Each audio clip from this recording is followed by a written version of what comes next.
Afternoon, everybody. Uneducated Economist here. All right, in today's video, we're going to be talking about how the Federal Reserve is in disagreement about the future of monetary policy and what that really means for all of us who are needing to make decisions on our retirements, on our business, on just everyday living, on how it is that we are going to be able to get our paychecks to stretch further out through the month. Understanding monetary policy is a key to all this, a key component. And when I look out there and I think about some of the things that I hear about monetary policy coming from many of the mainstream media articles or a lot of the popular economists out there that people listen to, I never, ever hear them talking about the appropriate things to understand about monetary policy coming from, at least from what I have found, the Federal Reserve itself. Now, what I find very interesting is that the Fed has talked about using the mainstream media to deliver the message, to deliver the idea of what it is that they plan on doing into the future so that the market will then incorporate that message into their strategy and then get the economic outcome that the Federal Reserve was looking for. So this is something that we have talked about many times on this channel, and I've tried to share important information about what it is that the Federal Reserve is doing at the FOMC. I mean, this is the Federal Open Market Committee. These are 12 people who are voting on monetary policy. Jerome Powell is one of those people. There's 5 alternates and 2 advisors, so there's a bunch of people who make up monetary policy. It's not just Jerome Powell. So when I hear people say, oh man, when Jerome Powell gets out of there, we're going to have a whole new strategy coming in, and I think to myself, that is not the way it works, all right? That is not what's happening here. Jerome Powell is a messenger. That is the key component to his job, delivering the message. He speaks on behalf of the FOMC.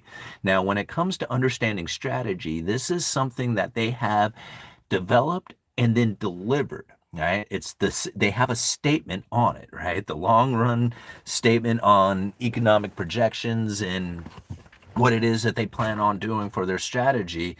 They then have their individual view on how to accomplish that particular strategy. So now understanding that the Federal Reserve is not Jerome Powell.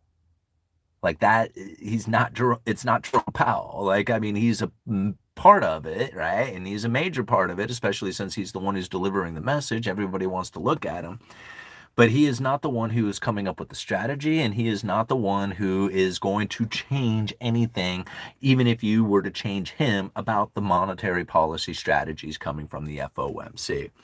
So now, something that we can look at right now that has taken place is if you go and look at many of the different FOMC members, and I'm talking like the newest one, like Myron, Schmidt, who you never hear from, Jerome Powell himself, many of these other Fed officials that are out there are starting to disagree with each other. Like there is dissent taking place. Now, the FOMC generally lined up.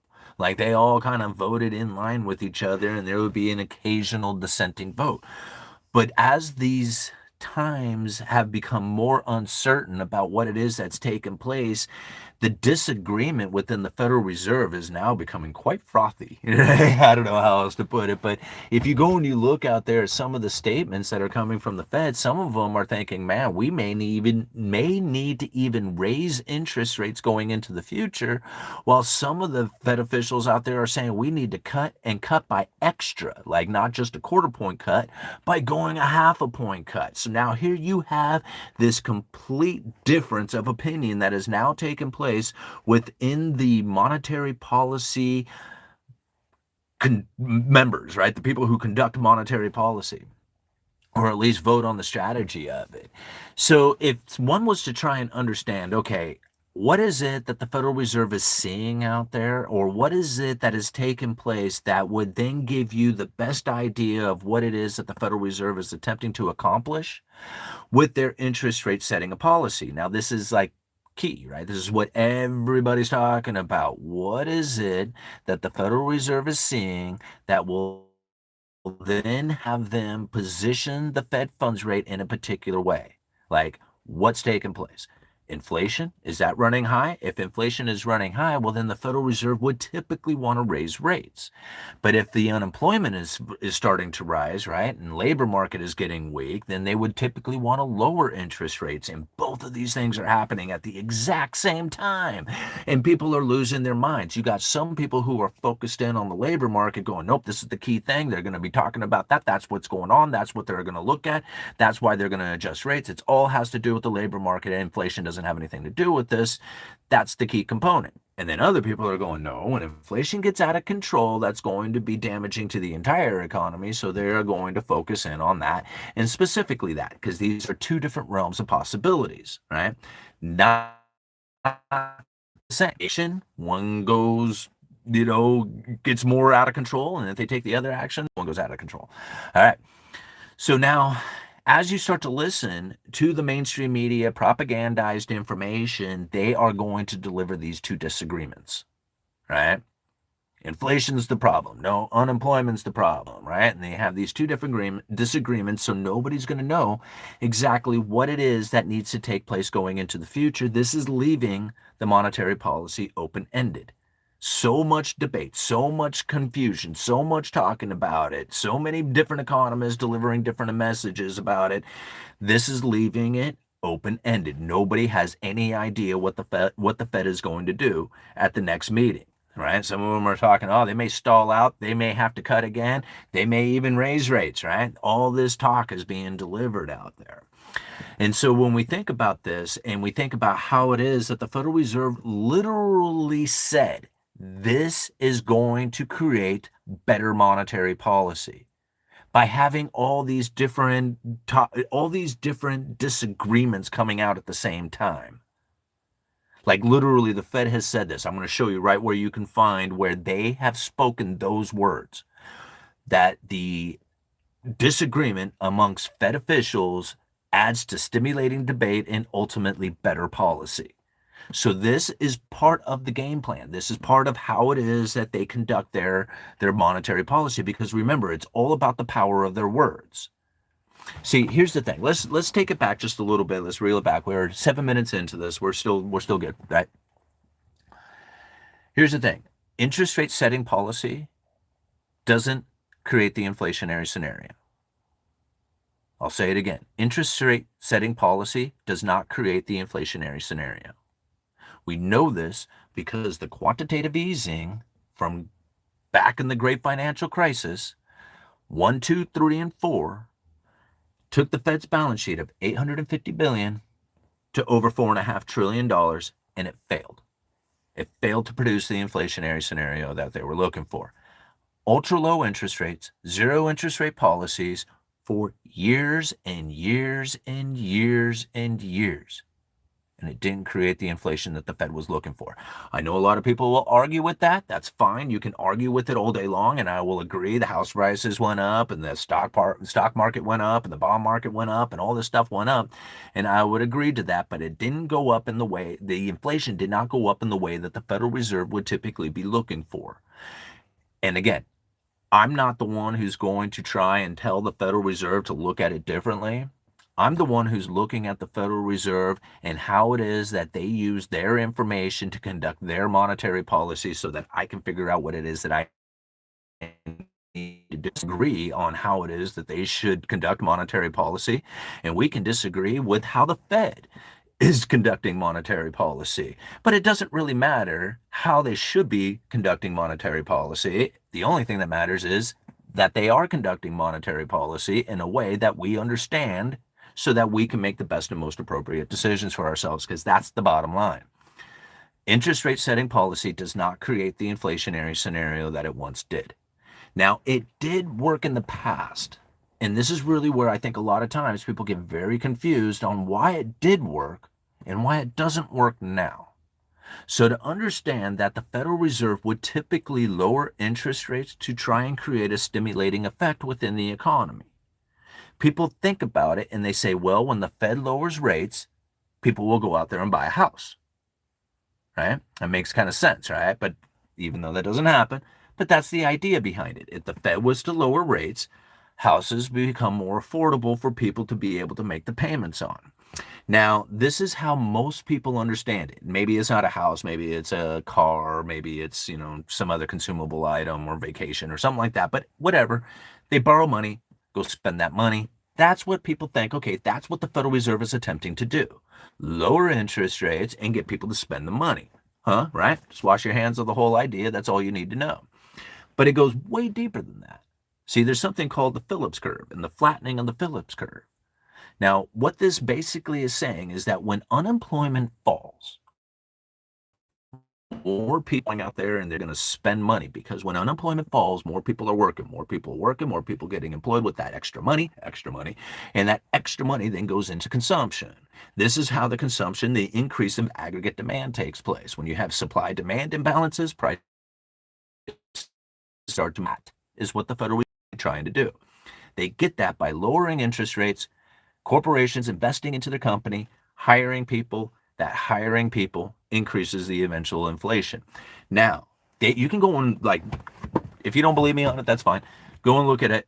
Neutral unemployment rate, or the neutral employment rate, right? I forget exactly how they look at it. The neutral employment rate, where there's a certain amount of people working in the economy that doesn't increase or decrease the inflationary scenario. It's neutral, right? And there is a neutral employment rate. Here's the problem. It became very close to zero. The neutral employment rate was very close to zero, meaning that you can have historically low unemployment, all these people active within the economy working, and it didn't create the inflationary scenario that the Fed would look for. That failed them after the great financial crisis. This is the reason why the adjustment of interest rates doesn't create the inflationary scenario it once did. Nobody knows this. He thinks that way. I mean, I know I'm the only one out here who's constantly saying it, because this is the message that the Federal Reserve was delivering, talking about their monetary policy failing at the end of 2018, 2019, right? Before COVID hit, before all the inflationary scenario. This is the problem that they were facing. Decade of ultra low interest rate environment, massive balance sheet expansion, ultra low unemployment, and failure to produce an inflationary scenario for the Fed. That is a major, major problem for them. Okay? And now I've done so many videos talking about this, bringing this particular situation up, talking about the zero interest rate policy failing to produce inflation, the Fed being a major issue going into COVID, and that the goal of the Fed's monetary policy at that time, regardless of COVID and the inflationary scenario that came from it, was to have a makeup strategy. Let inflation run extra hot, extra long for an extended period of time to make up for the fact that they failed to produce an inflationary scenario over the previous 10 years. My question at that time was, how in the world are you going to be able to produce an inflationary scenario if you just went and expanded the balance sheet by almost 5 times, had zero interest rate policy, ultra low unemployment, and the inflation wasn't there? Tell me, Fed, what in the world could you possibly have done that would allow an inflationary scenario to take hold? I mean, all that other effort didn't do it. What in the world do you have? If quantitative easing 1, 2, 3, and 4 failed to do it, ultra low unemployment failed to do it, all right? All that money printing failed to do it. So what was it that you needed? COVID comes in and saves the day, essentially, right? If you needed an inflationary scenario, COVID produced one. Here's something very interesting. Now, I did this video just the other day. This is coming from Lael Brainerd, May 16th of 2019. 2019. This is what she has to say. Of course, it is not entirely clear how to move underlying trend inflation smoothly to our target on a sustained basis in the presence of a very flat Phillips curve. Right? Did I not just mention that, right? Flat Phillips curve, that means unemployment can be really low and it doesn't create the inflationary scenario. This was a major problem for the Fed. One possibility we might refer to as, I love this, opportunistic reflation. Opportunistic reflation. This is like literally, go and look it up yourself. I should have left the post down. I should have left a link down in the description. I'm sorry, guys. But you can go. The title of this is The Disconnect Between Inflation and Employment in the New Normal, delivered 16th of 2019. You can go and Google it yourself. She goes on to say, right, as referred to as opportunistic reflation would be in actual inflation to demonstrate to the public our commitment to our inflation goal on a symmetric basis. Here it goes. Now, this is so incredible. This is so profoundly prophetic. How she was able to do this.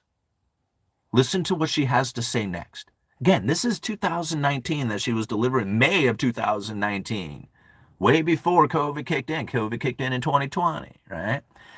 For example, suppose that an unexpected increase in core import price inflation drove overall inflation modestly above 2% for a couple of years. Wow. I mean, holy moly. I mean, I understand it wasn't modestly, slightly above. For everybody, it was this nightmarish scenario that was taking place, that was destroying the world. Money print to go burr, prices go up. What else do you need to know? And the whole thing was coming down. But yet she was thinking, man, if we could just, for example, just maybe possibility just in the future to somehow maybe possibly having inflation running persistently high for a couple of years might solve our problem. Interesting, Lael. Very interesting. The Federal Reserve could use that opportunity to communicate, right, because it's all about communication, to communicate that a mild overshooting of inflation is consistent with our goals and to align policy with that statement. Such an approach could help demonstrate to the public that the committee is serious about achieving its 2% inflation target, or I'm sorry, its 2% inflation objective on a sustained basis.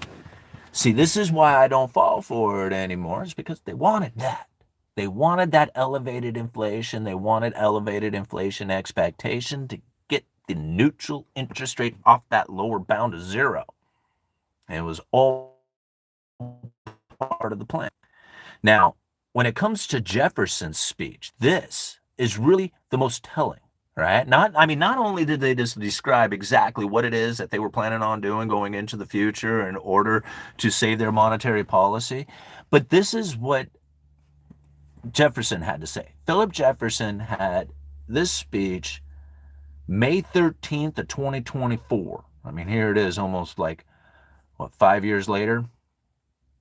5 years later, of inflation, ripping the economy apart, elevated inflation expectation. This is what it has to say. Potential for misinterpretation is especially acute when many policymakers speak at the same time and disagree with each other. How many Fed officials are coming? Like before, the Fed officials always lined up, man. I mean, they didn't always line up, but they pretty much, for the most part, always lined up. There was very rarely ever a dissenting vote. Right? But now, here we got dissenters all over the place. Complete disagreement on what it is that they should be doing from a policy. The potential for misinterpretation in this is acute. Do they not know that to be the case? Of course they do. They wouldn't have said it if it wasn't the case. Right? They know it. They know that when many Fed officials come out at the same time and disagree with each other, it's especially acute for misinterpretation, right? The diversity of viewpoints among policymakers lends itself to stimulating debate. How many people? Like, look at the articles, right? They're debating. Everybody's like, no, unemployment's more important. No, inflation's more important. No, right? Stimulating debate, disagreeing with each other. The diversity of viewpoints among policymakers lends itself to stimulating debates and ultimately better policy. Better policy because it leaves it open-ended, right? Here, this is it. They do this on purpose. Back to Jefferson again. This speech was given, oops, where'd it go? My computer's dying. Come on. Come on. There we go. Oh, don't want to work now, huh? Figures. There we go. Oh, man, now my computer doesn't want to work and make it.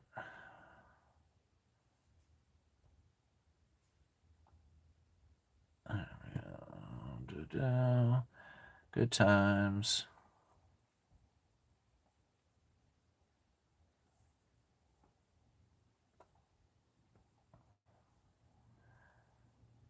All right. Oh, was that not the one? That's communicating about monetary policy. Here we go. All right. Textual analysis, central bank communications, February 21st to 2025. Now, very, very interesting inside of this speech. And if you go and read Jefferson's speeches, they are really, really telling about how it is that they use communications in order to conduct monetary policy. That first speech I told you about, so good. This one has something very interesting to say in it. It goes, using textual analysis, high-frequency asset price data, and high-frequency central bank communication data, this research shows that investors' reactions to specific sentences communicated by the central bank are quickly incorporated into asset prices. They don't have to do anything. They have to deliver a message. It's quickly incorporated into asset prices. This is how they conduct monetary policy. As simple as that. See, here's the thing. I found,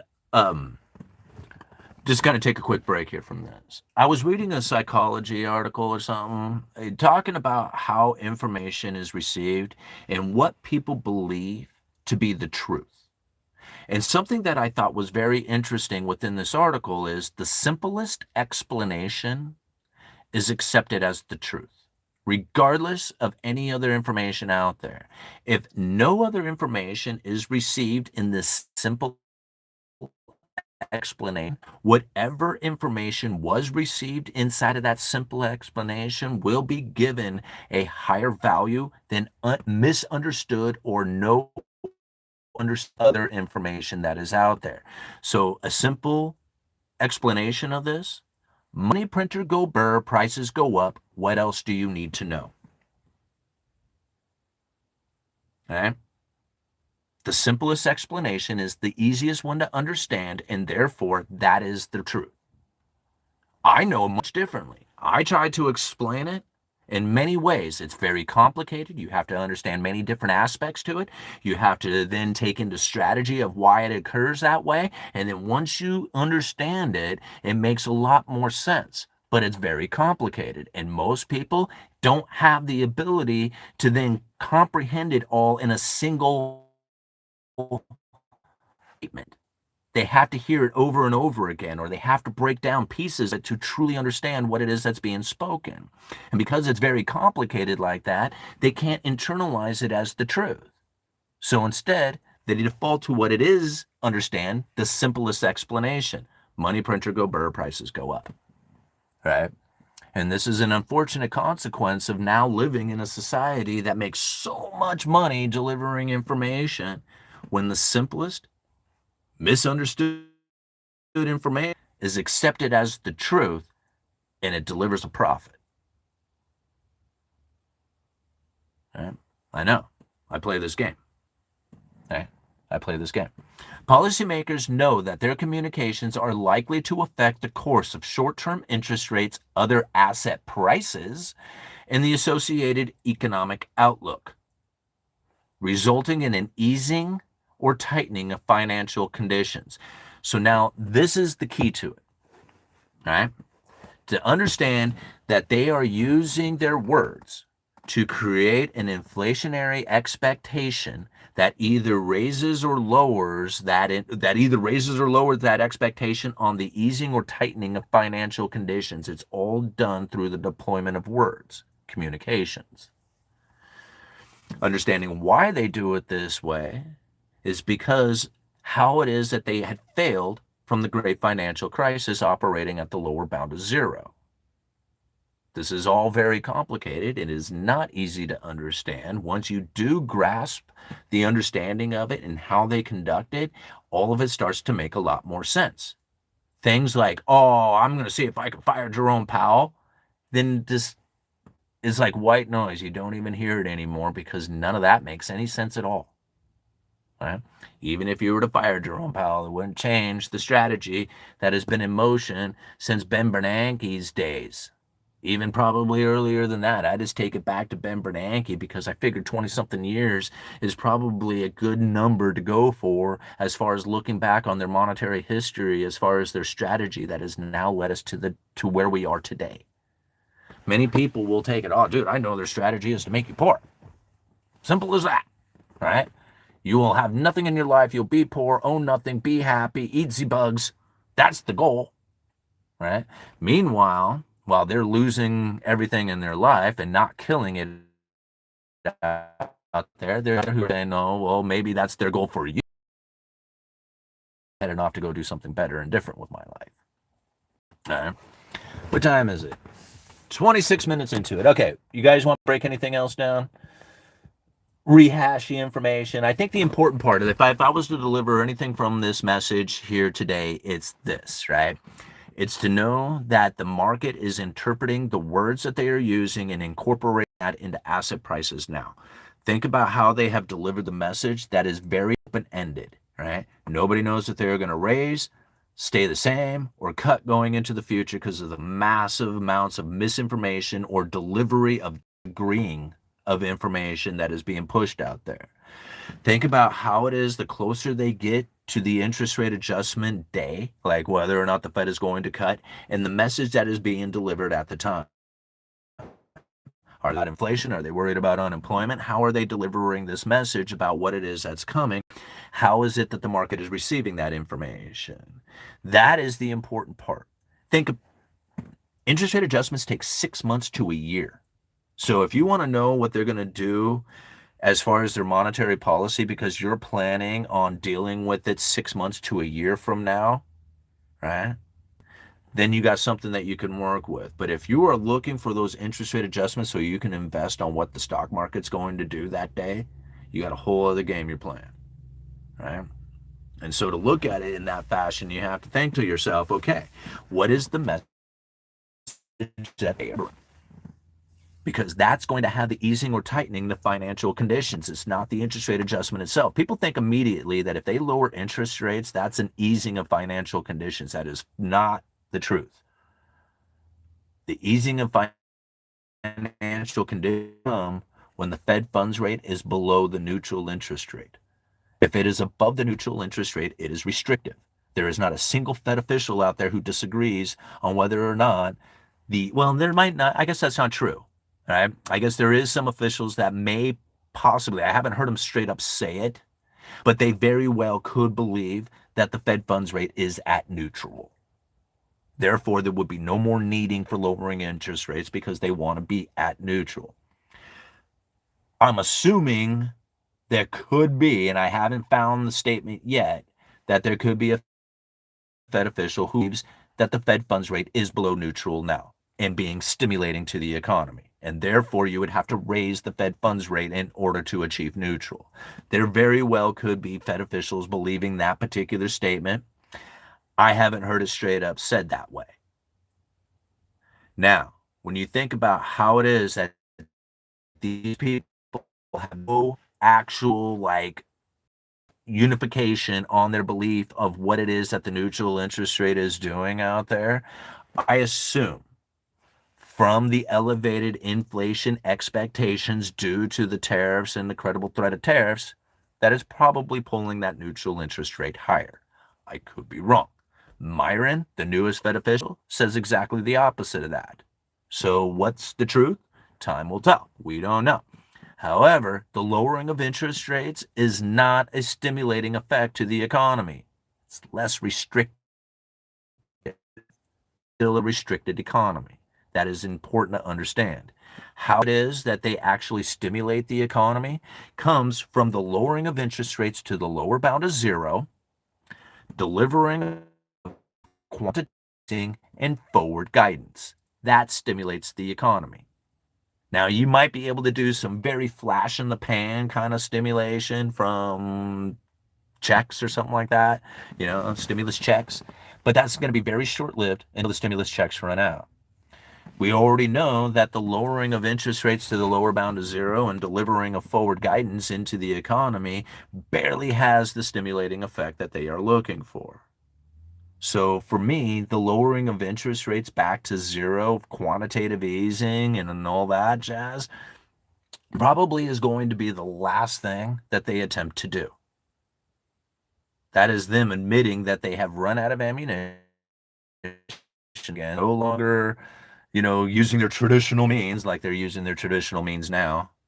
But people would now believe that they are using their traditional means since they have the inflation or have the interest rates above the neutral or above the zero lower bound and above the neutral interest rate.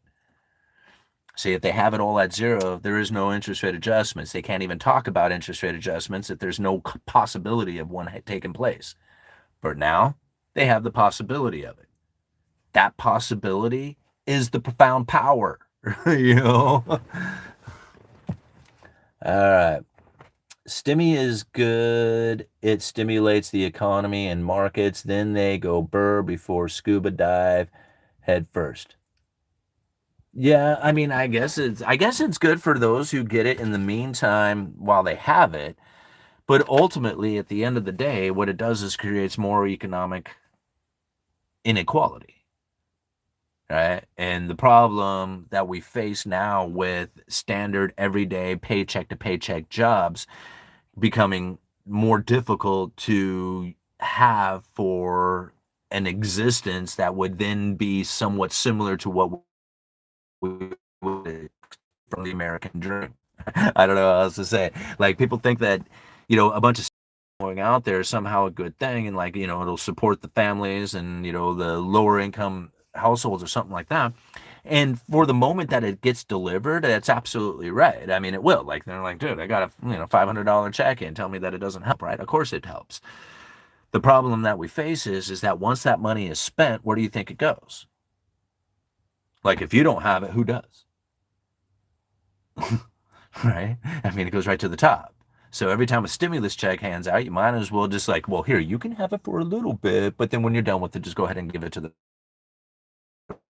rich and then richer because that's what they're going to do. They're going to eventually hand it out.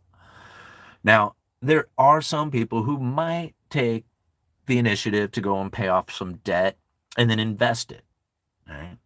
Like they may do that. There might be an individual who does that. But generally speaking, if that's what they were going to do, they probably would have already been doing that anyway. And most likely they wouldn't be getting the stimulus check because they're already rich. Right? It's all about a mindset. If you're in a mindset that says, man, I don't have anything in my life, it's very cold, it's all hard out there, I need somebody to give me checks, I need all this other stuff, then most likely you're in a mindset that's literally keeping you there. Where everybody else is like, man, there's nothing but opportunity out there. I'm going to, hold back on consumption and spending into luxurious experiences so that I can secure a decent rate of interest beyond that of my occupation. What does that sound like? Rich people. All right. So these are the two different mindsets that take place. And if you inject ever increasing amounts of money into those two mindsets, what do you think is going to end up happening? Right? There's going to be some people who are going like, how come they have so much? And be like, well, do you think it might be the ever increasing amounts of new money that's coming into the system?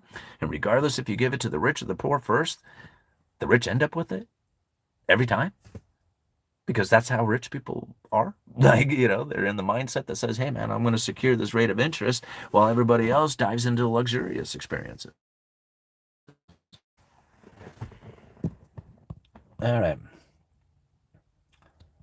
I need a part-time job. What the hell is happening? Yeah, monkey 32 3. That's absolutely right. You need a day job because your day job might be able to cover the bills. But if you want to make it good, like if you want to make life good, you got to do so much more. And a lot of people are like, no, man, that's not right. I should have to work 40 hours a week and that's it. And then they should come up with a system that says my 40 hours a week is enough. Okay. Well, you sit around and wait for that. And you sit around and wait for your 40 hours to be enough. And while you're sitting there waiting, there's going to be other people out there who are going to be putting in 80 hours a week and deploying that money into a secure rate of interest beyond that of their occupation so that they can become property owners. Which one? I mean, it sucks. I understand. Like, for people out there, they look for, like, they study economics to look for a way that their life can just become so much easier. When I studied economics, I realized, man, what's happening here is the average everyday dude is going to have to work that much harder in order to acquire the things that they need in their life, while those who have secured a decent rate of interest out of their occupation is going to expand ever increasingly more.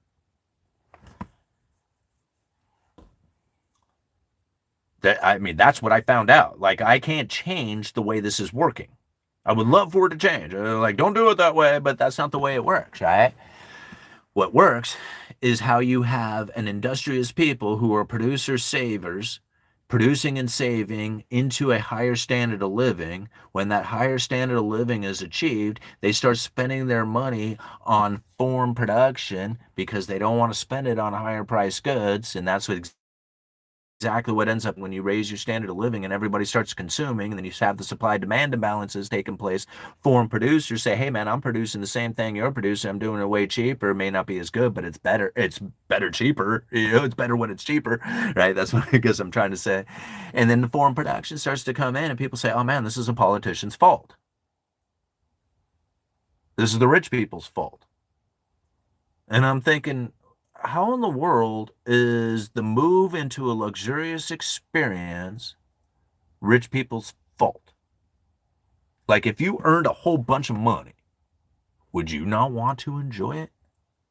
Like, that doesn't make sense for people to get mad at somebody for earning a bunch of money. And then I think it's even funnier when somebody says, oh man, they do this to you on purpose. And I'm thinking, you have every opportunity to take advantage of the system just like everybody else who's taken advantage of it did. Just because you don't like it, I mean, that's like your problem, right? I mean, I don't like a bunch of stuff out there I have to deal with, but that's not up to me to, like, say, hey man, I don't like the way that the system is operating. I was like, you can not like it all day long. It doesn't matter. You still have to deal with it because that's the system. Right? It's quite unfortunate for a lot of people. All right. A job is a way to earn more discretionary income through the temporary sacrifice of delayed gratification to buy assets that then pay them to own them. It's only natural. That's right, All-Nighter. I mean, we've been to enough of these. All-Nighter and I have been to so many different economic conventions and stuff like that, conferences. It's like, it's the same story that's essentially told over and over again. It's just everybody has a little bit uniqueness to how it is that they were able to acquire the position that they did. But it's essentially all comes down the same way, right? You postpone buying into luxurious experiences to secure a decent rate of return. That's it. Like, I mean, people say, man, simpler is easier, simpler is right. That's it. That's this, you postpone luxurious experiences. You try to increase your industrious capabilities, right? Become the best dishwasher ever, right? You increase your industrial capabilities to increase your income, postpone luxurious experiences, deploy the money into a secured rate of return beyond that of your occupation until you become a property owner. Everybody else wants a cheat code to it. I don't know. That's it. That's the only way. That's like, I listen to so many different people out there. They have little stories on how they were able to do it differently. Some of them had lucky experiences. Some of them were just naturally in the right place at the right time to take advantage of opportunities. And other people had to study and work really hard, but that's ultimately what they did. All right. As simple as that. Postpone and purchase interest, secure interest rates, and become a property owner. All right, looking at your fingers, your nails, you don't work as hard as I do. You sat, I should work more.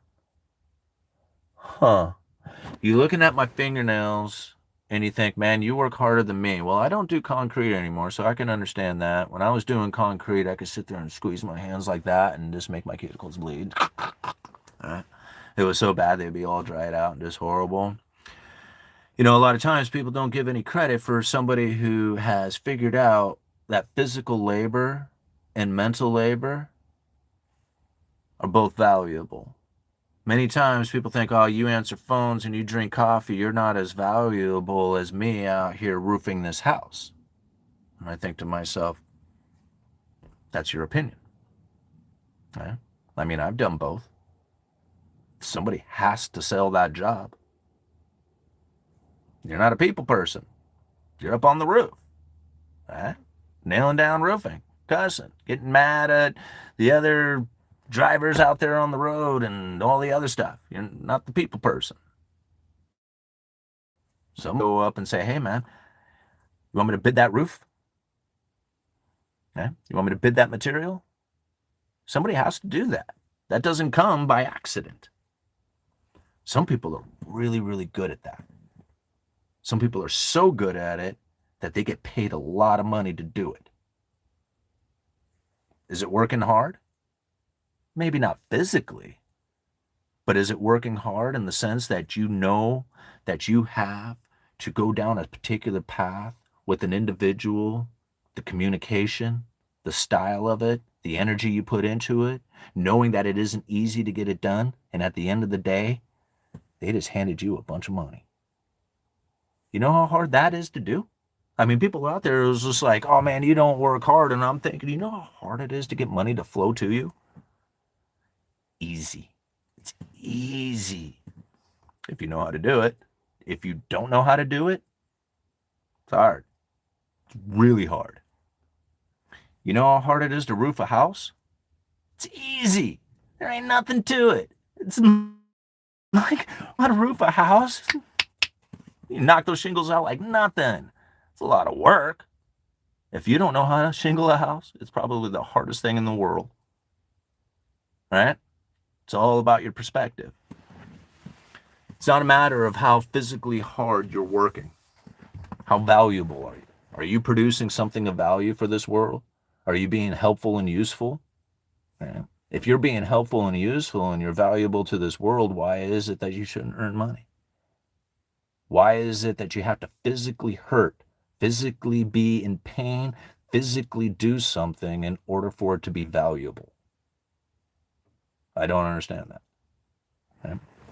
Do you not think that being educated is valuable? How about the person who taught you? Was that not valuable? I mean, here it is.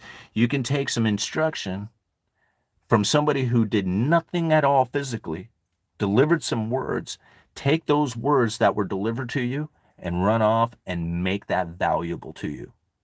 Was that not delivered of information super valuable to you? Does that not work? Right? So, got to give it the, you got to give it the right meaning. I get paid a lot for being an estimator, but it's easy for me. Yeah, CD Morrissey, like I totally get it. Like, I mean, being an estimator, once you're really, really good at it, like you could look at some, like, you know, a simple house like mine and be able to calculate square footage the roof is without even putting a tape measure on it. Right? Like, that's pretty good. A lot of people are that good at it. They know exactly all the material that they would need just by simply just looking at a project. Other people have to look at plans, they have to think about it, they have to break it all down because they haven't done it regularly. The more you do it, the better you get at it, right? The more money you make at it. I roof in sandals, no BS. Infamous NYC, knowing. I guess there was another statement. Oh, there we go.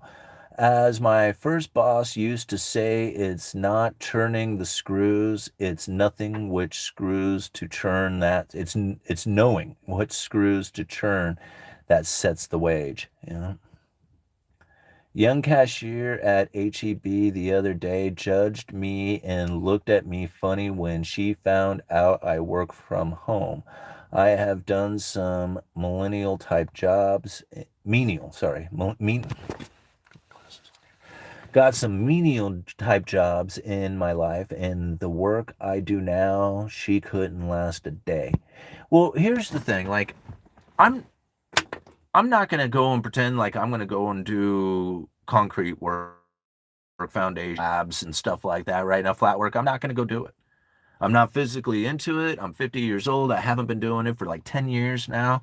There is no way I'm going to jump into this game. Do I know how to do it? Yeah. But it's been a while. Like, would I stumble through it? Probably. You give me about, 4 or 5 jobs to be on, and I'll probably be right back into it again without any problems. All right?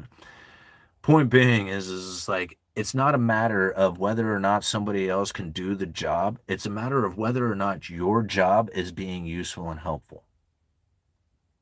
Nobody else out there exists. That's that part. Like comparing yourself to somebody else, like even like she couldn't handle my job and I couldn't handle her job, or they all that other stuff. That's like, I mean, I guess a lot of do that all the time, but it's for me. That's like really an inappropriate way of trying to figure out whether or not you're being successful. Right?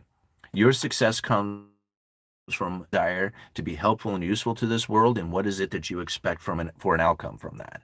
I do not have visions of living in mansions, driving Ferraris, flying on private airplanes and stuff. Like, I don't have that vision. That is not me. Right? That is not me. I do have a vision of being able to travel around, to hang out and do speaking engagements, to enjoy the experiences of where I live and the people that I know around, to hang out with and stuff like that. Like, that's my vision. I have a vision of like materialistic things. I just don't. Like, I mean, don't get me wrong, I would love to have a new truck, but I want the new truck the day that it doesn't even know, I'm not even aware that I'm even buying a new truck, because that's not important to me. Right? That's when I'll have the new truck. So for everybody, it's a little different. They all have to have something in their life, or they have to look at it and say, man, what is it that I'm really expecting from all this? What is it that I truly want for myself? And for a lot of people out there, they want more. Like, they want 5 different vehicles, right? That's what they want. They want 5 brand new vehicles. Can't even imagine that, like, at all. Like, that for a desire is not even remotely close to anything that I have going on in my head. Right?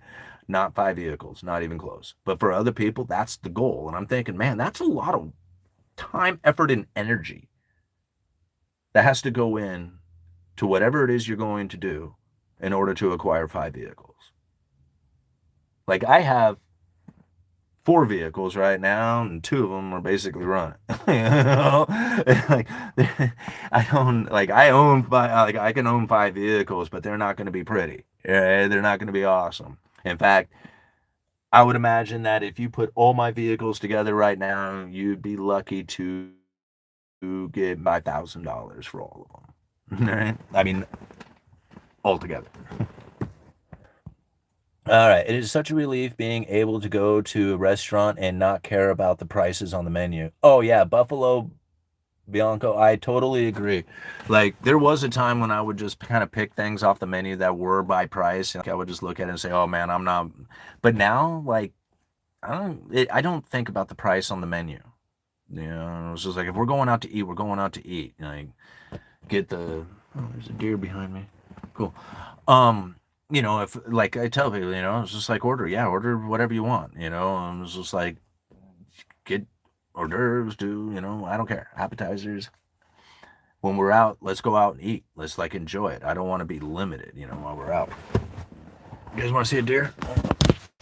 Oh, well, hold on. Maybe she'll pop up right over there. Oh, here she comes. Oh no, it's a little Spike. Uh-huh. Pretty cool, huh? Always in the yard.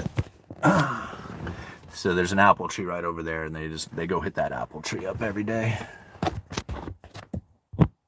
All right. No, Simon is 49, I believe. Yeah, we nearly share the same birthday anniversary date. Yeah. 49. Have you read The Creature from Jekyll Island? I have. Chris, 6 strings, $2. Thank you so much for that super chat. I really appreciate it. Yeah, I read The Creature from Jekyll Island. In fact, it was probably maybe one of 5 books I've actually read. And I know that's kind of, I don't like admitting that. And it's kind of, a little bit of embarrassing, but I have a huge reading disability that I have done a pretty good job of overcoming over these last few years, especially reading as much as I have.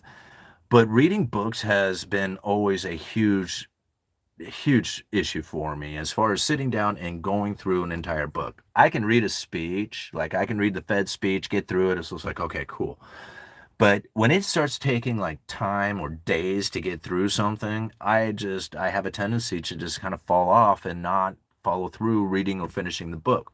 What I started doing lately is listening to audiobooks on the way into work. So I got a good 20 minutes or so there. But out of all the books that I've read, Creature from Jekyll Island was one of them. And I'll tell you the story that came from when I received that book, because I wasn't into, I was into economics, but not like I am now. I was just kind of like, yeah, okay, I kind of look at it a little bit and follow politics or whatever. And I remember like a buddy of mine, when I was talking to him one day, he says, hey, I think you would like this book. And he gives me The Creature from Jekyll Island, right? Now, the book is thick, right? It's real big. It's like, I don't know, hundreds of pages. And I'm looking at this big old book, and I'm like, bro, I'm not going to read it, right? I said, I don't read it. I'm sorry. And I tried handing it back to him. He says, just keep it, right? Hold on to the book. Dive into it a little bit. I think you'll find it interesting, right? And so I'm like, all right, fine. So I did, and I did get into it a little bit, and he was right. And I was like, holy crap, this book is absolutely incredible, right? Now, it took me about 6 months, right, to finally get through that book, but I read every page of it. And I read every page of The Creature from Jekyll Island, and I kid you not, my life has never been the same since. That was definitely one of the key moments in my life. Because it was also like I got that Creature from Jekyll Island, and the house was foreclosing. I was losing, like there was all this stuff that was happening to me at the same time. I was really like diving into like New World Order conspiracy stuff at the time.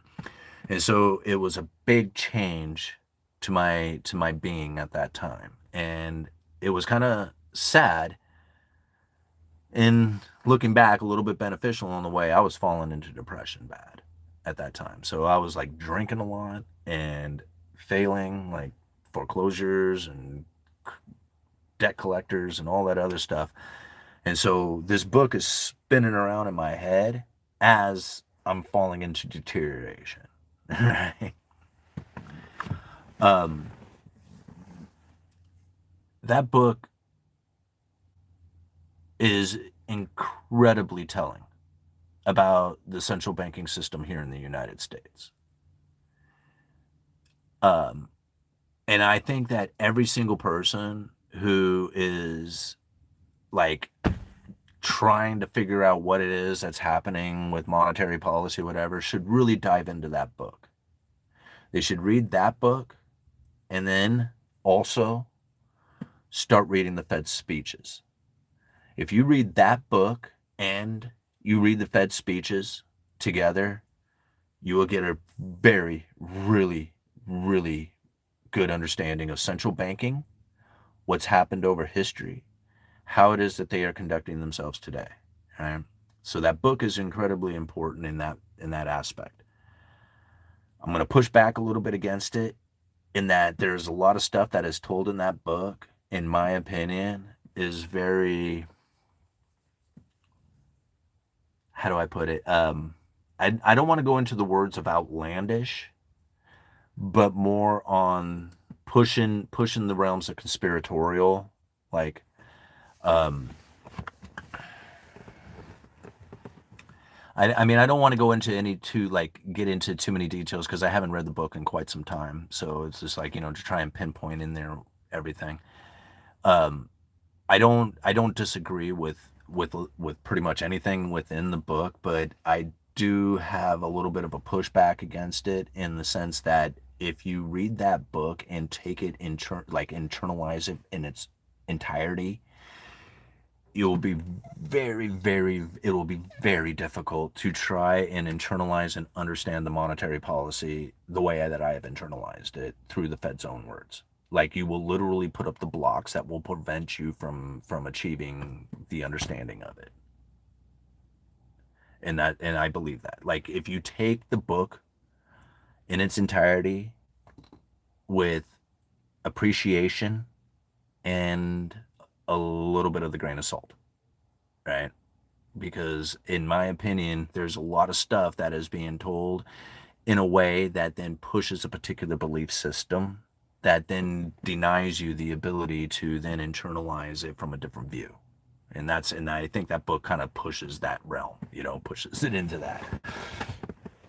Does that make sense? I've met G. Edward Griffin. We actually spoke on the same stage to the same audience at the Silver Symposium. All-Nighter was there. He's met G. Edward Griffin too. Right? We sat there at the Silver Symposium. I went and had lunch with them at Hell's Kitchen. It was one of the most incredible experiences. He asked me a lot about the lumber industry. I was very, it was a very humbling feeling to have G. Edward Griffin ask me, and very intently listening to everything that I said about the lumber industry. And he says, wow, that was incredible. Like, he really thanked me for it. He says, man, that was a perspective I've never heard before. I really appreciate it. And then, we had a great conversation and just talking about life in general, and yeah, it was really cool. So G. Edward Griffin and his wife Patricia and myself, wife Sarah, we all had lunch together at Hell's Kitchen. Now, the guy who was kind of hosting the event, he was there too, but he kept getting up and leaving to go talk on the phone, and so he wasn't even really there. It was just the four of us at the restaurant, and I tell you, man, it was great. I mean, those two are about the nicest people you could ever meet. I mean, they really are, like, generally nice and polite and very, very, very good folk. Something kind of little joke. So at the conference, they had breakfast and lunch there for some of the, like, VIP guests or whatever. And I remember it was the second day. Patricia's walking in, right? G. Edward Griffin's wife. And she's coming in. She's got this plate of, like, fruit and, like, a pancake or something on there. I can't remember what it was. And we're all sitting together at the front row along these long tables. And so she sets her plate of food down, like, where she's sitting, but she's on the other side of the table. So now she's got to walk around the table to come to her seat. And so she sets that plate of food down. As she walks away, I say to her, do you think you can make it back over around this table before I can finish your plate of food? And she said something about, like, she goes, you better be careful. I'm really fast. I grew up in some, like, I don't know, some, like, I don't know, like, it's some Christian school or whatever, Catholic school or whatever. I had to run from the nuns or something like that. So she told a joke about it back, and it was pretty funny. And they were like, it was a great time. And it was probably, considering that particular event, was really, like, stale. Like, I don't know how else to put it. Like, Zuber's event, super personal, engaging, friendly, family feeling, like, super bonding kind of thing. Rebel Capitalist, very high-end, elite kind of style, prestigious. Those are the kind of things that I would think of there. The Silver Symposium was stale and generic and sales pitchy and stuff like that. Like, I mean, it was fun. There was great speakers there. Like, I really enjoyed the speakers who showed up to that one and got to meet them. Especially, like, getting to meet G. Edward Griffin. I got to meet Bitcoin Ben. That was pretty cool. That was a total surprise. He just popped up all of a sudden. He's there, and I'm like, all right, And so I got to meet Bitcoin Ben. So these were, like, that was a pretty cool event, but it was kind of stale and a little bit, like, not necessarily my favorite. Yeah. You guys again. Those who are just tuning in, got the deer right outside.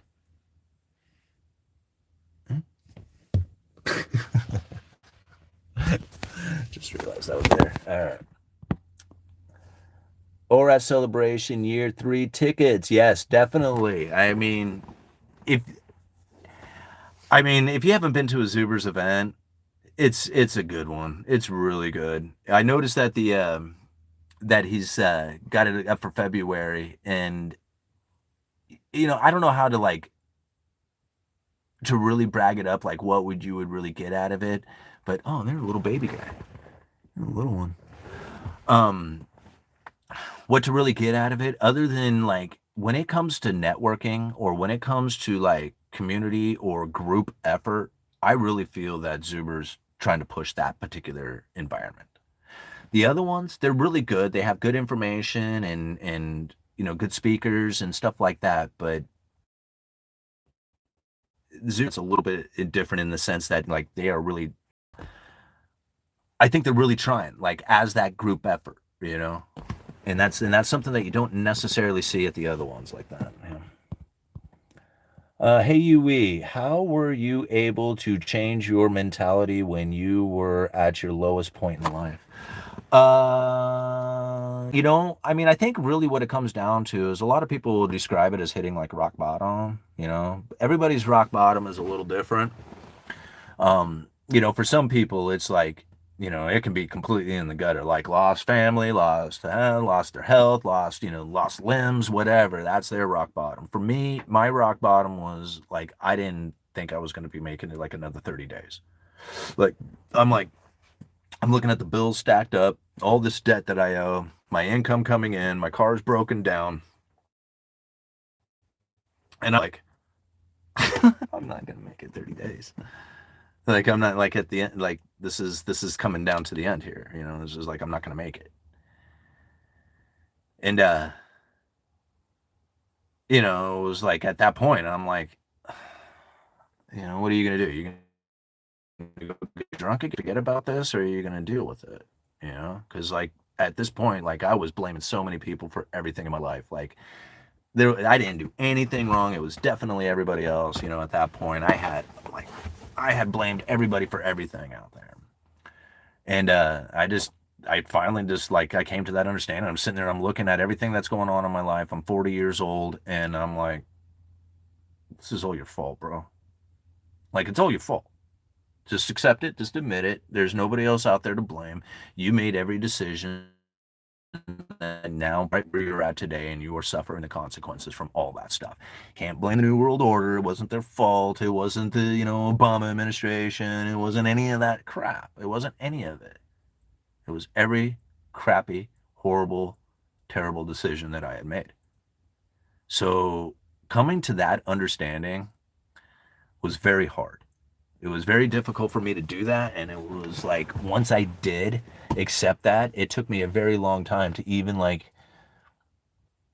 do anything, like, even waking up the next day, it was just like, it was just like, I don't know what to do. I'm gonna tie my shoes, I'm gonna go to work. That's what I'm gonna do. I'm gonna tie my shoes and go to work, and I'm not gonna drink because I can't think of anything else that I'm supposed to do today. All right? I just know that not drinking is an important part of that. Tying my shoes is an important part, and showing up for work is an important part. So if I can get those three things done, then that's going to be a good day.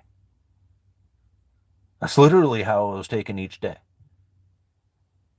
And if I could get those three things done in the day, I felt like I was doing good.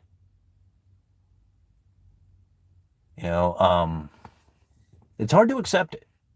It was hard. Like, now it's easy because I can just talk about it. It's just like, I've said it so many times. But at the time, it was almost impossible for me to literally open my mouth and say, dude, this is your fault. You got to fix this.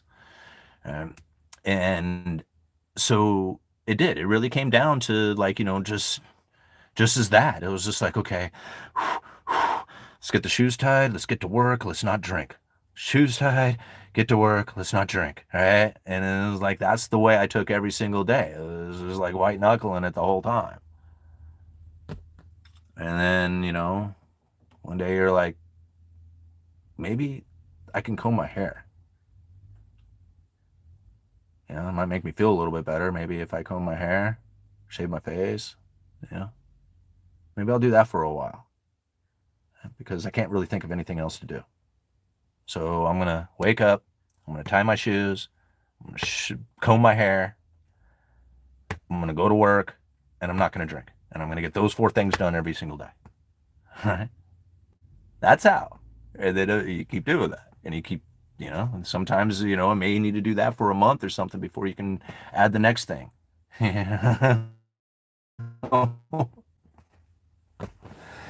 Like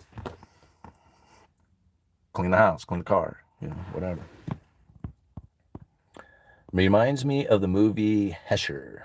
So basically, small actionable steps. Alexander, absolutely. Alexander? Yes. I have to drink water is a big part of staying hydrated. You're absolutely right, all-nighter. Yeah, I mean, sometimes it is small steps. Like, it's just a matter of doing the next right thing. And a lot of times for us, it's not, we don't know. Like, we haven't done the right thing for so long that it makes it very difficult to know what the right thing is even supposed to do. That's why I say it just as simply as that. It's just like sometimes it's just a matter of getting your shoes tied and showing up for work.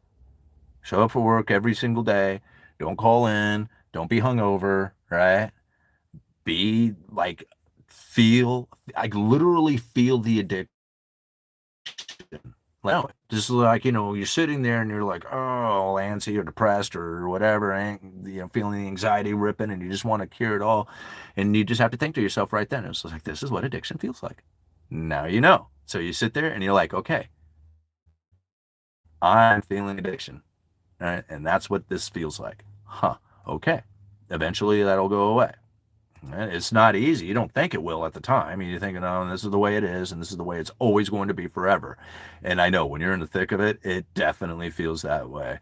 But I assure you, it doesn't. And everybody will tell you that. It's the same cliche thing over and over again. You just got to get through it, got to get through those first few months, blah, blah, blah. It's a bunch of horseshit. It never goes away, I assure you. It will be there forever, right? That feeling. There's not a day that goes by, 4 o'clock doesn't show up that I don't think about what cracking a beer. It's been years. It's been like over 10 years since I still every day. It's like it doesn't go away. It just doesn't. It just becomes a little easier to deal with, right? It's kind of like being in a fog. Like when you're in a really, really, really, really thick fog, you can't see nothing, man. There ain't nothing. No matter what you do, headlights can be on, bright, low, no headlight, whatever, fog lights, it doesn't matter. You just can't see. Yeah. But as, you get through it a little ways and you start to see the fog clear, well, pretty soon the lines are there. Like you can't see way out there. You don't know what's way out there ahead, but you can see you're in between the lines, right? It's kind of like being in the fog. It's the same thing. It's just like, okay, I can see that I'm still in between the lines. Let's go. Let's do this. Yeah. All right.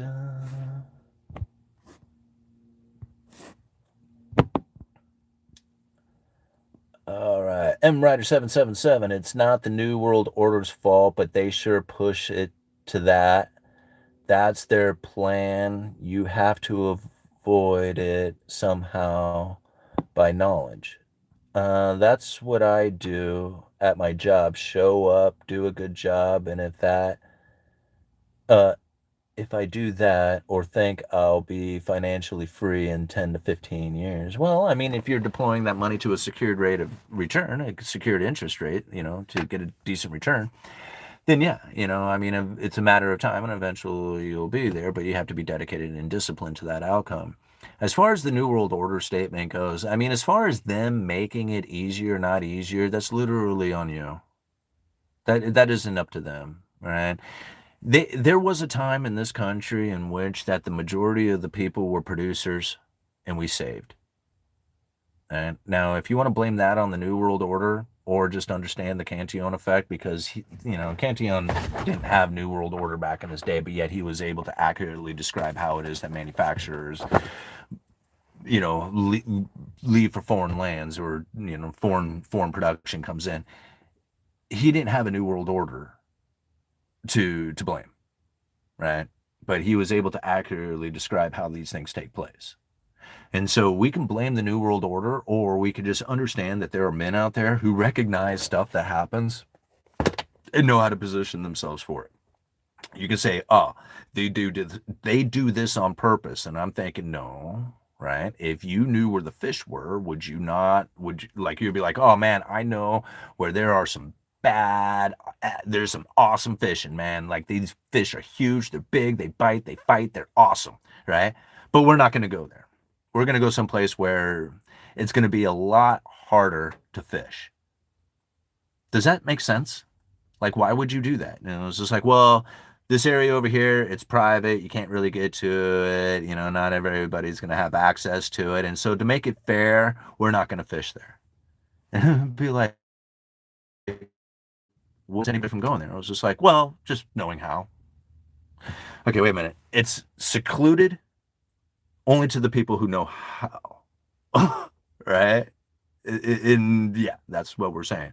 And since most people don't know how, we're not going to fish there. We're going to fish over here instead. It's just like, this doesn't make any sense, right? Like, if you know how and you can fish there and you know the fish are there, why wouldn't you go there? It would just make sense.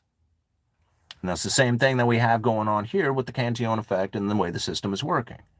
These people, these rich elitists, they essentially secluded themselves to only being able to fish in these particular areas. But here's the thing. You can figure out how to get in there. And I know people who do this. Like, I mean, go to the Rebel Capitalists and listen to the speakers up there. They talk about it all the time. Right?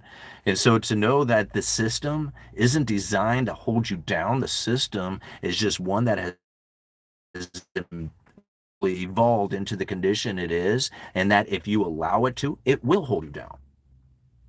But you have to allow it to take place. And as most people say, oh, they're doing this to me, that's you allowing them to do it. And it's unfortunate. Like, we want it to be different. We want it to have, like, our day jobs be enough.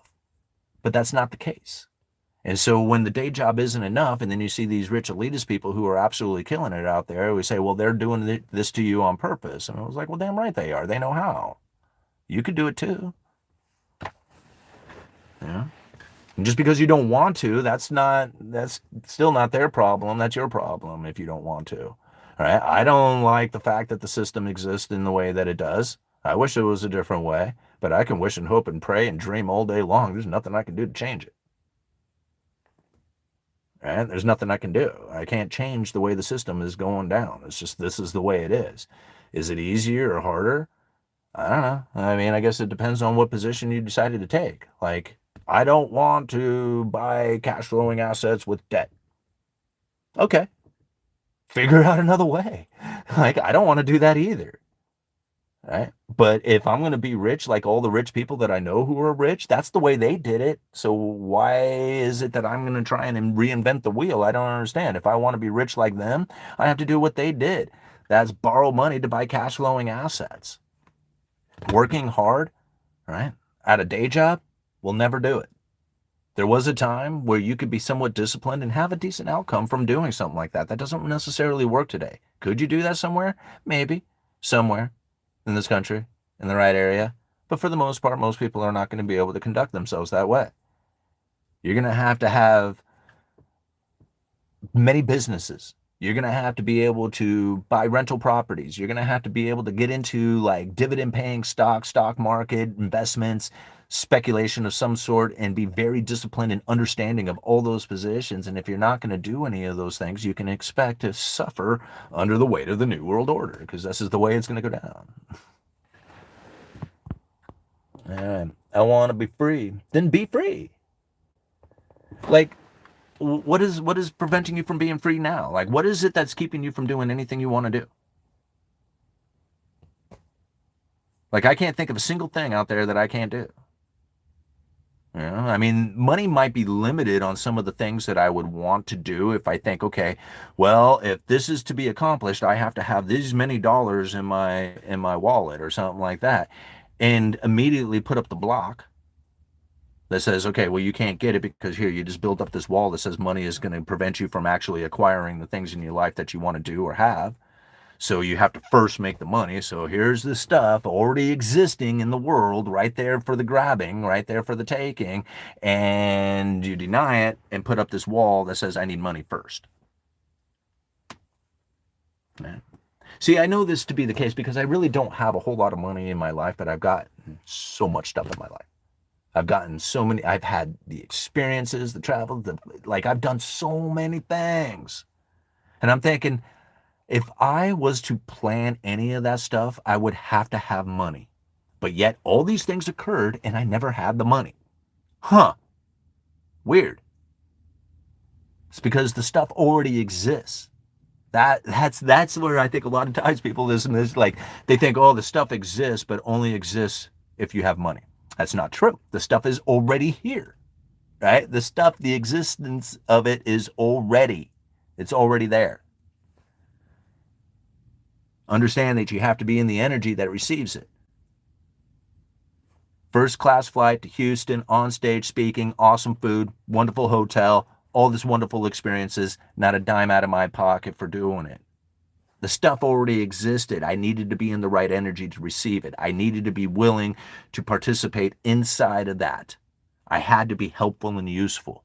All these things line up, and then it was like, here you go. Here's a bunch of abundance. Yeah, and it was like, wow, cool. Yeah, I didn't even like, I didn't even like pay anything. Like, how did this happen? You know? Simon, great point about where to fish. Don't forget to connect the component of you need the right bait. Does the bait affect the net fish results? Yeah. If not, we're being fed a lure. Wouldn't you agree? Absolutely. Mr. Balloon Pimp, that's actually a really good way of doing it. It was just like, yeah, they let you into the fishing hole and then they give you or tell you what bait to use, and it's not the right stuff. It doesn't get you there. Right? The right bait might be show up every day for your day job, get a college tuition, do all that other stuff, and follow the American dream, right? That's the bait. Here it is. Here's all the fish in the world you want. And if you follow and if you take the bait, then you'll try and catch one of those fish that way and then end up finding yourself very frustrated and, wondering why it is that it's so difficult when there's some dude out there who can just reach out and just grab one right out of the water. Thanks for being here, Mr. Balloon Pimp. It's great to see you. All right. I guess my version of rich is free. I am free. Yeah. I don't know. Like, to me, I don't know. Here's the thing. Like, a lot of you know that I just kind of dollar cost average into Bitcoin. I don't think about it much. I don't think about the price of it at the time. On Thursdays, I try to buy $50. I don't think about the price. Sometimes I'll miss a week because I just don't have the money or whatever. I even forget, right? Sometimes I'll buy $100. A little extra money, the money beyond the money I already make. But I put $50 a week towards Bitcoin. I don't think much about it. And here's what's interesting about it is that just like a lot of stuff in my life, I don't think about like way I'm going to feel when I achieve this. I don't think like that's the way I used to behave. I used to think, how is it that I would feel if I had 100,000 subscriber YouTube channel? How is it that I would feel if I had a particular thing, right? How is it that I would feel if I was speaking on stage? These things took place and I didn't realize I didn't change anything about the way I was feeling. Like the day that I had the 100,000 subscriber YouTube channel, it happened over the course of a 4th of July weekend. Like I thought it was going to happen on the 4th of July, but I made a statement. I'm like, wow, I'm almost to 100,000 subscribers. It would be cool if it happened on the 4th of July. It was like a few hours later it took place. And I'm like, oh, cool. I don't even remember what I did that day. I don't remember. I was just like, oh, shit, there it is. Cool. All right. Let's go do another video. Let's go do something else, right? I mean, it was just like it came and gone, and it was just like it wasn't like anything. Like we all kind of laughed. It was like, woo, all right. Anyway, what do you want to do? Yeah, and it was just like it wasn't a very important thing at all. Like it was like this goal that I had tried to get to, and then like it was just there. It was just all of a sudden. And I thought, cool, right on. So I don't think about like what it felt like to have 100,000 subscriber YouTube channel. It didn't change the way I felt. I felt like I already had the 100,000 subscriber YouTube channel when I got there. It didn't feel any different to me. And that's the important part to understand is that if you already feel like you have it, then it's just a matter of time before it presents itself to you and then you have it. See, I even think about that with the Bitcoin, right? So here I've been wanting to get to like a half a Bitcoin. I want a whole Bitcoin, but like, I've been very close, almost to that half a Bitcoin. And, I've been buying $50 a week for quite some time. Well, this morning I was just thinking I should add this up. I got it in a few different places. And so I added up all the Bitcoin. Sure enough, right? I have over half a Bitcoin now. And worth of Bitcoin anyway, in a few different areas. And I think to myself, wow, man, that's cool. Don't feel any different. Like yesterday doesn't feel any different than today. I already knew I was going to eventually have it, just like I know that eventually I'm going to have a whole Bitcoin, or that I'm going to have millions of dollars in the bank or the stock portfolio or something else, or being able to travel around and do all the things that I do. I don't think about how it is going to feel when I get there. I feel it today. I feel it now. By feeling it now, it's only a matter of time before it presents itself to me. I don't have to worry about whether or not to make the money to acquire it, right? If money is needed to acquire it, the money will present itself in order to make that happen, because that's the energy that I am in. Most of the time, I don't even really have to try to do anything out there as far as making anything happen. I just have to feel as if it's already taken place. As I start to feel it taking place, opportunities start to line up. They start to show themselves. They start, hey, do you, here's something. Do you want to take advantage of this or not? And I'm thinking, well, that's the energy I was supposed to be in. So there we go. Let's go do it.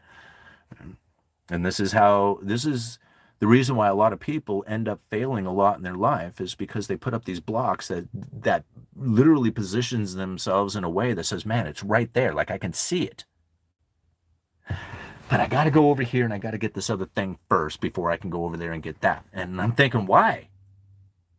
What, like, I don't understand that. Like, in order to be up on stage speaking, somebody might say, well, you have to take, communication classes, you have to be practiced at it, you have to do all these other things in order to get up on stage and be able to do a presentation in front of millions, or in front of hundreds of people, in front of hundreds of millionaires, and go and talk economic stuff to these people up on stage with some of the biggest names out there. And I'm thinking, I have no training, no nothing. And George just invites me over one day. He's just like, hey man, go up on stage, would you? And I'm like, me? Out of all these people, you got all these awesome people who this is what they do, and then you want me up there? He's like, absolutely. Couldn't think of anybody else that I would want to talk about lumber from a working class point of view other than the Uneducated Economist. Please do it. And I'm like, all right, let's do it, man. I had, right, no training, nothing going on, just go out there and make it happen. So for a lot of people out there who want that experience of being able to go up on stage and do a speaking engagement or something, they literally put up the blocks that hold them from doing it. They say I need all this stuff first before I can make it happen. Same thing with like YouTube channels. Oh, I need to be able to edit. I need fancy equipment. I need good microphones. I need all these other things in order to have a decent YouTube channel. And I'm thinking, no, you don't. I started my YouTube channel with an used iPhone 6 that I bought for $100. And I really haven't upgraded much since then. I mean, I got an old Samsung phone that I still do my videos on that has a cracked screen, and I've carried it around for over 4 years. It's the same phone the same way I've been doing it the entire time. I haven't really changed anything about anything the way I'm doing anything, except, right, the understanding of the information and trying to get it to flow through and presenting it to the people and hopefully have a decent conversation from it and be helpful and useful and be rewarded for it in some way, somehow, maybe not necessarily monetarily. All right, plenty of jobs, not enough people willing to get off the government benefits. Happy Saturday, everyone. Hit the like button. Thank you so much, Dishes. All right. Simon, the how would I feel is a good way to express it. You are talking about success thoughts. What about how would I feel if this happened, or if my boss did this, or whatever? Well,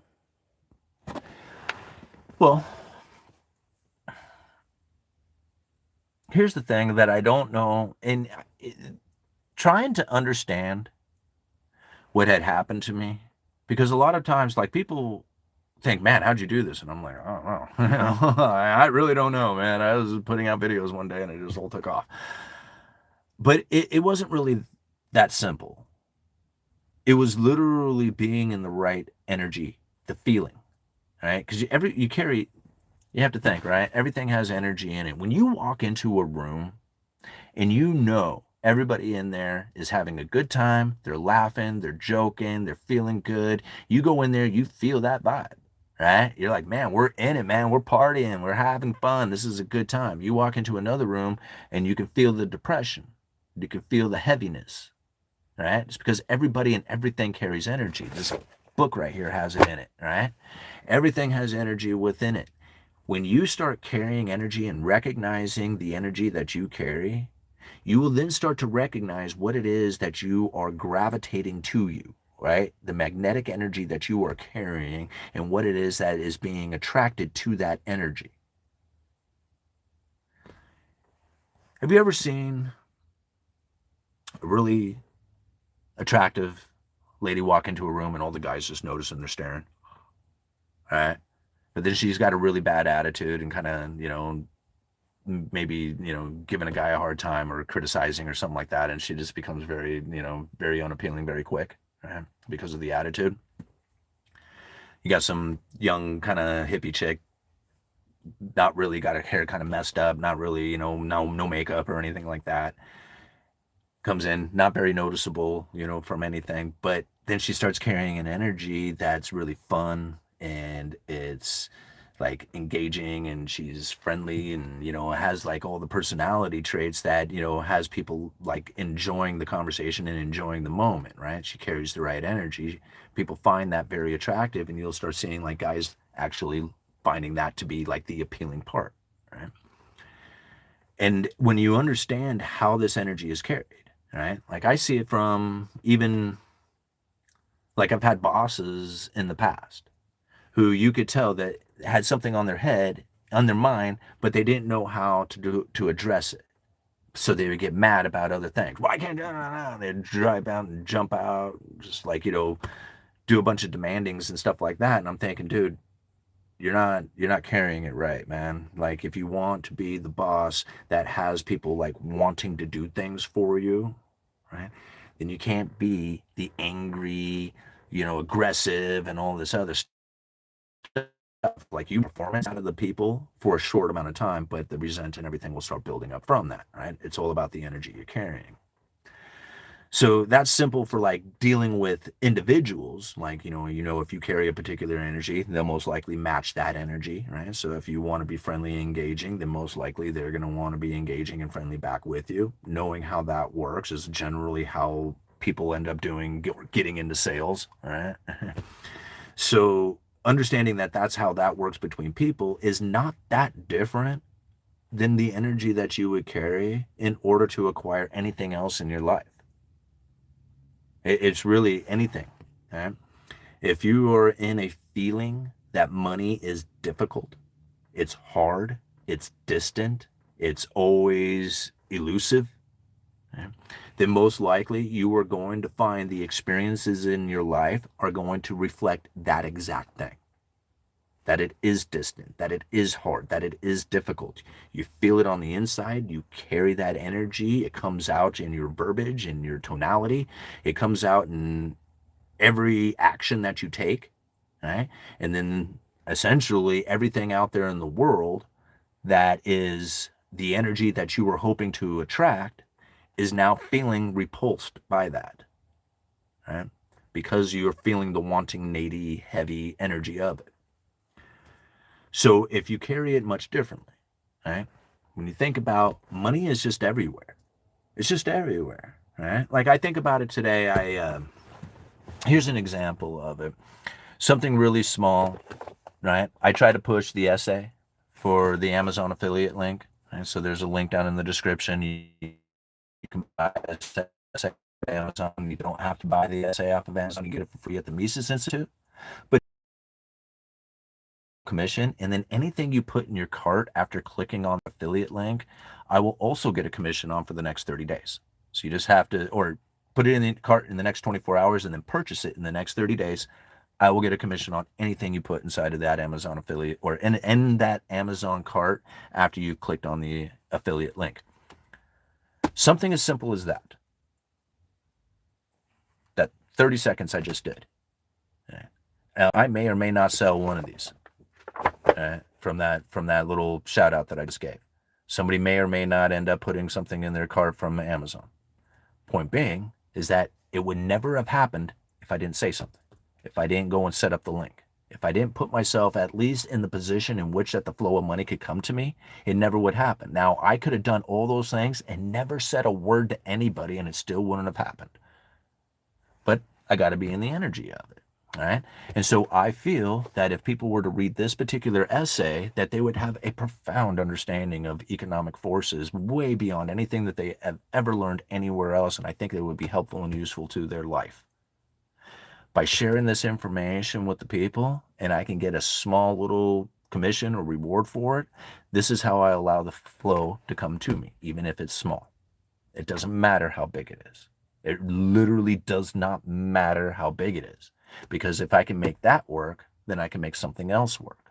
Not only this, but another item to sell or a whole other concept to go about. It's money and flow. So even if it's just $1, that's okay. All right, $1 is fine. $1 is like $1 is better than no dollars, right? I mean, $1 is 100% better than no dollars at all, right? So you just look at it in that fashion that it doesn't matter how much the money is. It's just a matter of being in the right energy, the flow. Right? If you're in something that is not that, then what is it you're going to receive? Nothing. Right? You're going to get nothing from it. You might have a accidental shot at getting some money because you scratched off a lottery ticket or something like that. Right? You know, but that's generally not the way it works. I mean, it's short-lived and you may be able to get something out of it, but for the most part, that's not the way you get into the flow. Right? Being in the right energy in itself. I have here's another example of it. I was talking with the insurance at work, right?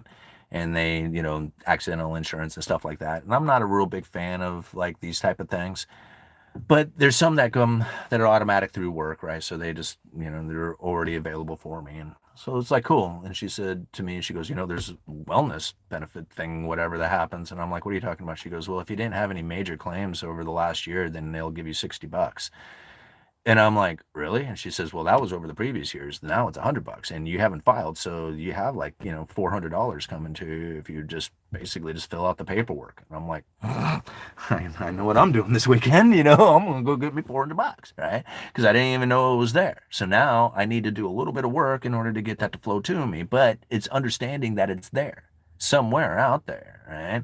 And here was $400 just waiting for me. And I just have to now go out there and get it, knowing that there is stuff out there that happens similar to that. Like it wasn't that long ago, I checked with the state of Oregon for unclaimed property. Sure enough, all right, there was a couple $100 at the state of Oregon. They sued me. I didn't even know it was there. Somebody else was telling me to check on it. So there's money out there. The flow is there. It does come. You just have to be in the position in order to receive it. And a lot of times it's a matter of not necessarily like looking for it, like where is it, how do I find it, where do I go and get it. It's just a matter of being able to just like recognize that the opportunity could very well be there. Oh, what's that? Nope, not for me. All right. Oh, what's that? Hey, right on. All right. A matter of just being able to be in the flow of it. Not always is it always going to work out for you, but it will never work out for you if you don't check it out. You can do Home Depot affiliate. I can. There's all kinds of affiliate things that I could be doing, and you're absolutely right about that. I get stuff out there because I don't want to be like a salesman channel. This is enough, right? This is a great essay. This is very helpful and useful, and there's a world of stuff out there on Amazon to buy, and I can get commissions off of all of it. It really just takes your effort to go and click on that affiliate link first. Right? Click on the affiliate link and then go fill it up with whatever you want. Right? And then you can be supporting the Uneducated Economist just by conducting yourself the way you normally do through that affiliate link first. Right? All right, Wayne. So I cut 3 2x12, 12. right wooden beams in the wall. I'm not sure what's really holding this wall up. I'm hoping it's down when I get back outside.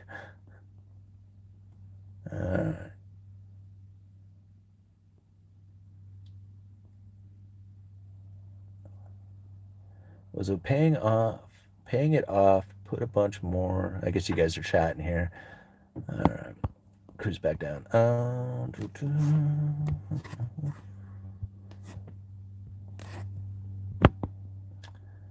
right, what time is it? Hour and 34 minutes, 35 minutes into this. You guys want to keep going, or are we good?